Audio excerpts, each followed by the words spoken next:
આજથી 9-10 વર્ષ પહેલા રાજ્યમાં એક આંદોલને સત્તા હચમચાવી દીધી હતી। રાજ્યના મુખ્યમંત્રી પાટીદાર હોવા છતાં પાટીદાર આંદોલને તેમને સત્તા પરથી હટાવી દીધા હતા। પરંતુ આજે આ ઇતિહાસે ફરી ચર્ચા જગાવી છે।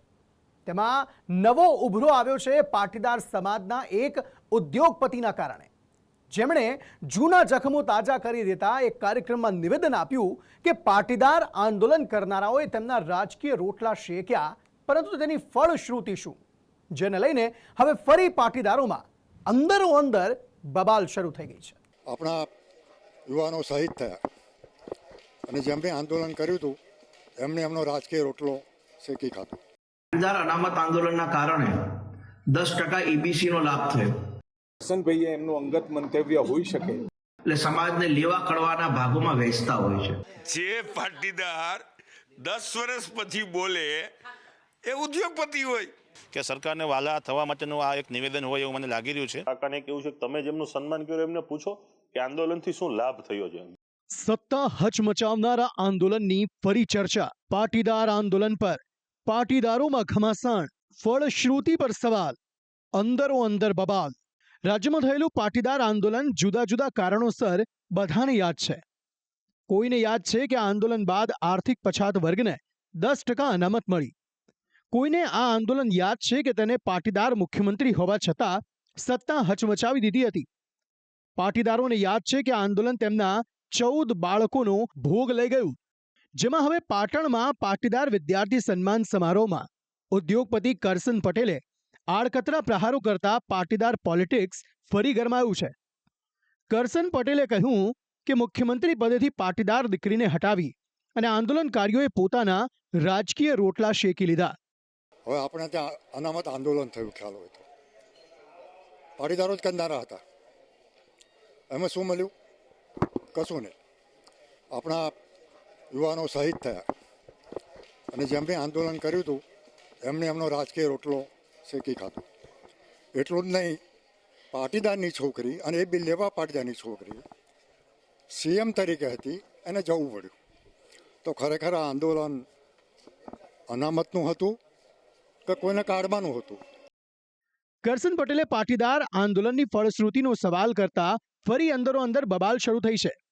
પાટીદાર આંદોલનનો મુખ્ય ચહેરો બનેલા હાર્દિક પટેલ, જેઓ હાલ ભારતીય જનતા પાર્ટીના ધારાસભ્ય છે, તેમણે વિડીયો બનાવી આંદોલનના ફાયદા ગણાવ્યા હતા અને આરોપ મૂક્યો કે કરશન પટેલ લેવા કડવા કરી ભાગલા પાડી રહ્યા છે। પાટીદાર અનામત આંદોલનના કારણે 10% EBC નો લાભ થયો। 1000 કરોડ સ્વાવલંબન યોજના મળી અને બિન અનામત આયોગ અને નિગમ મળ્યું। પણ આ આંદોલન થયું ને એના કારણે વિવિધ યોજનાઓ બની, એટલે દરેક સમાજને એનો લાભ મળતો થયો। કરશનભાઈ જેવા અનેક આગેવાનો એવા છે કે જે 10, 15, 20 દાડા થાય એટલે સમાજને લેવા કડવાના ભાગોમાં વહેંચતા હોય છે। પાટીદાર નેતા અને સરકારમાં મંત્રી એવા ઋષિકેશ પટેલે કરશન પટેલના નિવેદનને તેમનું વ્યક્તિગત નિવેદન ગણાવ્યું છે। વ્યક્તિગત પોતપોતાના અભિપ્રાયો હોઈ શકે, પરંતુ કોઈ પણ વાતને લઈને જે ભૂતકાળ હતો અને એ ભૂતકાળને ખોદવાનો કોઈ અર્થ નથી। અને કરશનભાઈએ એમનું અંગત મંતવ્ય હોઈ શકે, પરંતુ એ પ્રકારે મને નથી લાગતું કે એવો કોઈ વિષય હોય। પાટીદાર નેતા અને પૂર્વ ધારાસભ્ય લલિત કગથરાએ કરશન પટેલ પર આરોપ લગાવ્યો કે તે નફો નુકસાન જોઈ બોલી રહ્યા છે। તેઓ લેવા કડવાના ભાગલા પાડી રહ્યા છે। ઉદ્યોગપતિ પાટીદાર કહેવાય। જે પાટીદાર 10 વર્ષ પછી બોલે એ ઉદ્યોગપતિ હોય। એને 10 વર્ષ સુધી આમાં ફાયદા ગેરફાયદા, આનંદીબેન પછી કોણ આવશે, એનું રિએક્શન શું, એનો ફાયદો શું, આ બધું વિચાર્યું છે ને। એનું સંકુચિત વિચારસરણી છે, એ બોયલા લેવા પાટીદારની દીકરી। આમાં પણ ભાગલા લેવા કડવાના હશે એવું મને લાગે છે એના વિચારો પરથી। મારે ખબર નથી, અમે તો કેશું બાપા મુરબ્બી છે, અમારા માટે સંબંધનીય છે। કરશન પટેલના નિવેદન પર પાટીદાર આગેવાન દિનેશ બાંભણિયા કહી રહ્યા છે કે તેઓ ચાંપલૂસી કરી રહ્યા છે।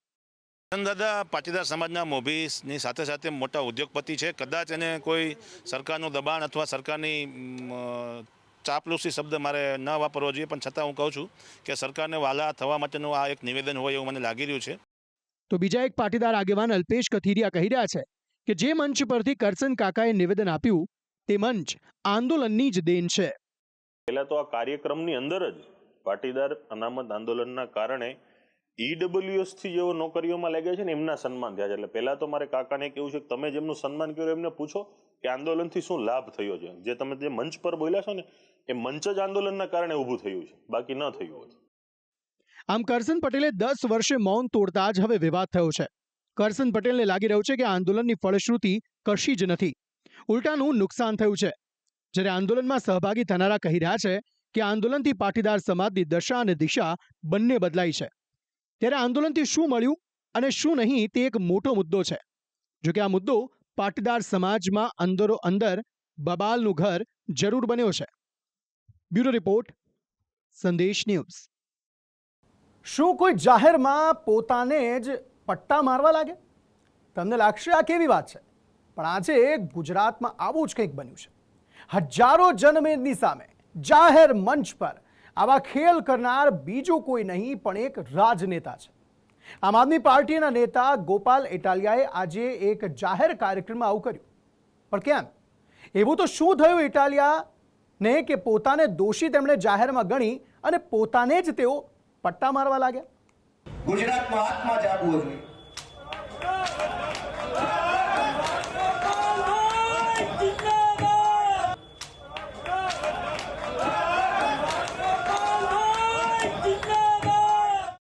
જાહેર મંચ પર પોતાને પટ્ટા મારી રહેલા આ છે ગુજરાત આમ આદમી પાર્ટીના નેતા ગોપાલ ઇટાલિયા, જે જાહેર કાર્યક્રમમાં ભાષણ આપતા આપતા પટ્ટો કાઢી પોતાને જ મારવા લાગે છે.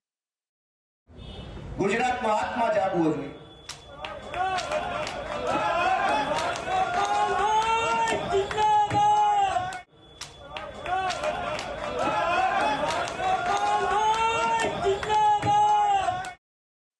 એક બે નહીં પણ પટ્ટાના 6 ઘા પોતાના શરીર પર તે મારે છે. ઘા એવા હોય છે કે ગોપાલ ઇટાલિયાના પીઠ પર તેના ઉઝરડા દેખાઈ આવે છે. ગોપાલ ઇટાલિયાનું આવું કરવા પાછળનું કારણ હતું રોષ. અમરેલી લેટરકાંડમાં આરોપી બનાવેલી પાટીદાર દીકરીની વિપક્ષી નેતાઓએ મુલાકાત લીધી, જેમાં 3 દિવસ પોલીસે તેની સાથે શું કર્યું તેની આપવીતી તેણે જણાવી હતી.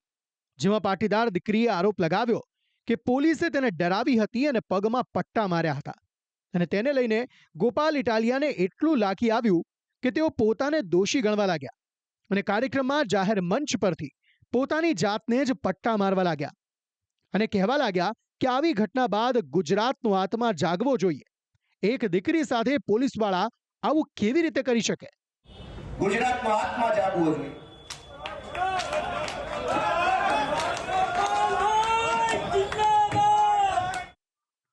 ગોપાલ ઇટાલિયાએ પોતાની જાતને મારેલા પટ્ટાના પડઘા ગુજરાતના રાજકારણ પર એવા પડ્યા કે ગુજરાતના રાજકારણમાં પણ પટ્ટાવાળી શરૂ થઈ ગઈ. આમ આદમી પાર્ટીના પ્રદેશ પ્રમુખ ઈસુદાન ગઢવીએ આરોપ લગાવ્યો છે કે ભાજપ અહંકારી પાર્ટી બની ગઈ છે. જનતાની આત્માને જગાડવા ઇટાલિયાએ પટ્ટા માર્યા છે. દીકરી બહાર આવી અને લેટર લખ્યો છે કે પટ્ટાથી પોલીસે મારી. વિચાર કરો, રાત્રે 12 વાગે એ લોકો બધા નિયમો તોડે અને કેના કારણથી? પોતાની અબાધ સત્તા છે એટલે દીકરીઓને વરઘોડા કાઢી શકે, સરઘસો કાઢે.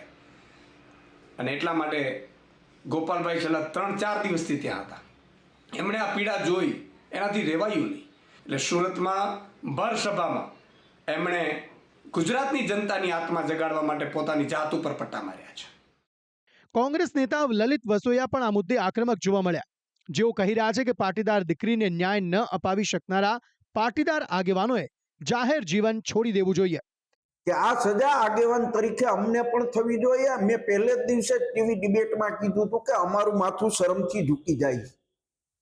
મારે પાટીદાર સમાજના સૌ આગેવાનોને કહેવું છે કે જો આ દીકરીને આપણે ન્યાય ન અપાવી શકીએ તો સામાજિક સંસ્થાઓ આપણા સમાજની છે, એ સામાજિક સંસ્થાઓમાં કે રાજકારણમાં રહેવાનો મને કે કોઈ પણ પાર્ટીના આગેવાનોને અધિકાર નથી. અને આ પાટીદાર સમાજની દીકરીને ન્યાય અપાવવા માટે મેદાને આવવું જોઈએ. તો ગોપાલ ઇટાલિયાના પટ્ટાવાળી પર ભાજપે પલટવાર કર્યો છે કે દીકરીની ફરિયાદને સરકાર ગંભીરતાથી લેશે. આપ અને કોંગ્રેસ સસ્તી પ્રસિદ્ધિ માટે વયમનસ્ય ઊભું કરી રહ્યા છે. પ્રવક્તા યજ્ઞેશ દવેએ તો ગોપાલ ઇટાલિયાને માનસિક વિકૃત ગણાવી દીધા. દીકરીની ફરિયાદ જો હશે તો જે પણ પોલીસ અધિકારીએ કોઈ પણ એની સાથે ગેરવર્તન કર્યું હશે તો એની પર પગલાં લેતા ભારતીય જનતા પાર્ટીની ગુજરાત સરકાર ક્યારેય અચકાશે નહીં. પોતે રાજકીય પ્રસિદ્ધિ મેળવવા માટે, સસ્તી પ્રસિદ્ધિ મેળવવા માટેના આવા કાર્યો કરે છે. જ્ઞાતિ જાતિ વચ્ચેના વૈમનસ્યો ઊભા કરવાના કાર્યો કરે છે. કારણ કે જ્ઞાતિ જાતિ વચ્ચેના વૈમનસ્યો ઊભા કરી અને પ્રજાની અંદર પ્રિય થવાના કામ ઊભા કરે છે, પરંતુ પ્રજાની અંદર ખરેખર તેઓ અપ્રિય થઈ રહ્યા છે. અને આજ ગોપાલ ઇટાલિયા માનસિક વિકૃત છે, કારણ કે ભૂતકાળની અંદર તેઓ ગુજરાતના ગૃહમંત્રીને જૂતું મારી ચૂક્યા છે. આજ ગોપાલ ઇટાલિયા ભૂતકાળની અંદર બ્રાહ્મણો અને કથાકારો માટે હેલ્પફેલ શબ્દો બોલીને માફી પણ માંગી ચૂક્યા છે. એટલે એમની માનસિક વિકૃતતા પ્રસિદ્ધ કરી રહ્યા છે એવું દેખાય છે. આમ અમરેલી લેટરકાંડમાં પહેલા સરઘસ અને રિકન્સ્ટ્રક્શનનું પોલિટિક્સ થયું, પછી જેલ અને બેલ પર ઘમાસાણ મચ્યું, પાટીદાર પોલિટિક્સ થયું અને હવે પટ્ટાવાળી પણ થઈ ગઈ. દીકરીના આરોપો ગંભીર છે, પરંતુ આ મામલે દીકરીએ ફરિયાદ નોંધાવી છે કે નહીં તેની કોઈ માહિતી નથી મળી. બીજી બાજુ આ મુદ્દે પાટીદાર નેતાઓ અને વિપક્ષી નેતાઓ આક્રમક છે. અમરેલી ભાજપમાં આંતરિક વિખવાદથી આગ હવે દાવાનળ બનવા લાગી છે. અમરેલી લેટરકાંડનો વિવાદ શાંત થવાના બદલે દિવસે ને દિવસે વધુ વકરી રહ્યો છે. બ્યુરો રિપોર્ટ, સંદેશ ન્યૂઝ. બે કાંઠે વહેંચાયેલ બનાસમાં જેટલા નીર વહ્યા એટલા જ પૂર બહારમાં અત્યારે રાજકીય વહેણ વહી રહ્યા છે. કहीं ખુશી અને કहीं ગમ વચ્ચે ક્યાંક આંદોલન ચાલે છે તો ક્યાંક જશ્ન થઈ રહ્યો છે. પરંતુ આજે જે બનાસે જોયું એ પૂર્ણ વિરામ હતું કે પછી આગામી ઉગ્ર આંદોલનનો આગાજ, તે એક સવાલ છે. આપણો જિલ્લો, આપણા નેતા. બુલડોઝરથી સ્વાગત, હાથમાં તલવાર સાથે નાચતા યુવાનો, સતત ફૂલોની થતી વર્ષા, અકડે ઠેઠ ભીડ અને વાવ થરાદ મારો જિલ્લો છે, નરેન્દ્ર મોદી અમારા નેતા છે નો એક નવો નારો. આપણો જિલ્લો, આપણા નેતા. આપણો જિલ્લો, આપણા નેતા. આપણા નેતા. આપણો જિલ્લો, આપણા નેતા. આપણો જિલ્લો. શંકર ચૌધરીનું આજે થરાદમાં ભવ્ય સ્વાગત થયું. મોટી સંખ્યામાં ભાજપના કાર્યકરોની સાથે વાવ થરાદને જિલ્લો જોવા માંગતા અનેક લોકો હતા. નજર હતી કે આ કાર્યક્રમમાં જિલ્લાના સૌથી મોટા નેતા શંકર ચૌધરી 3 તાલુકાના વિવાદ પર શું બોલે છે. નજર હતી કે શંકર ચૌધરી જિલ્લાના વિભાજનને કેવી રીતે જોઈ રહ્યા છે. તો તેનો જવાબ મળ્યો. નો વિષય છે, ધ્યાન ઉપર ત્યાં પહોંચ્યો છે ને એના માટે યોગ્ય નિર્ણય જે તે વખતે ત્યાં આગળ મને લાગે છે કે ધ્યાન દોરવામાં, અહીંયા જો અમારું ધ્યાન દોર્યું હોત તો પણ અમે કહો કે એને પાલનપુર ત્યાંથી નજીક પડી શકે, પરંતુ ચારે બાજુથી પ્રજાનું હિત વિચારીને આગળ સરકાર આગળ વધી રહી છે. દિયોદરના લોકો કહી રહ્યા છે કે વડુ મથક અમને આપવામાં આવે. આપની દ્રષ્ટિએ શું લાગે છે કે જો એને વડુ મથક આપવામાં આવે તો વધારે સરળતા રહે કે અહીં થરાદને આપવામાં આવે તો વધારે સરળતા રહે? નહીં, હું કહું કોઈ એવું ન હોય કે જે પોતાના દરેક 20 જગ્યાએથી બધા કહેતા હશે કે અમને અમારે ત્યાં આપો તો વધારે ફાયદો થાય. દરેકનો અધિકાર છે, માંગવા માટેનો અધિકાર છે. રજૂઆત કરવાનો બધાનો હક છે, પણ શંકર ચૌધરીનો ઈરાદો સ્પષ્ટ હતો કે ધાનેરા અને કાંકરેજમાં થતો વિરોધ એ નજરઅંદાજ હતો, કારણ કે થરાદના એ મંચ પર વિરોધ કરતા તાલુકાઓના ભાજપના અગ્રણીઓના નામ બોલતા હતા, એમના સમર્થનની ઘોષણા થતી હતી. થરાદ જિલ્લામાં સમાવેશ કરવા બદલ ભગવાનભાઈ પટેલ અને સમગ્ર ટીમ આભાર વ્યક્ત કરે છે. ધાનેરા તાલુકાનો નવીન વાવ થરાદ જિલ્લામાં સમાવેશ કરવા બદલ ધાનેરા સંગઠન ભગવાનભાઈ પટેલ અને સમગ્ર ટીમ આભાર વ્યક્ત કરે છે.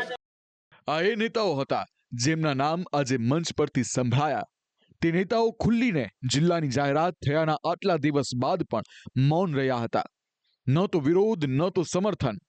ખેલ ગજબ ચાલતો હતો. જનતામાં આક્રોશ હતો અને નેતાઓના મેસેજ ફરતા હતા. પરંતુ વાવ થરાદ જિલ્લાની જાહેરાત થઈ છે, જેને વાવ અને થરાદના લોકો વધાવી રહ્યા છે.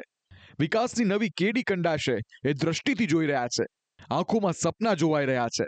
પછાત બનાસમાંથી 2 ભાગમાં વહેંચાયેલા ભૂભાગનો એક હિસ્સો વિભાજન વચ્ચે પણ વિકાસ ઝંખી રહ્યો છે.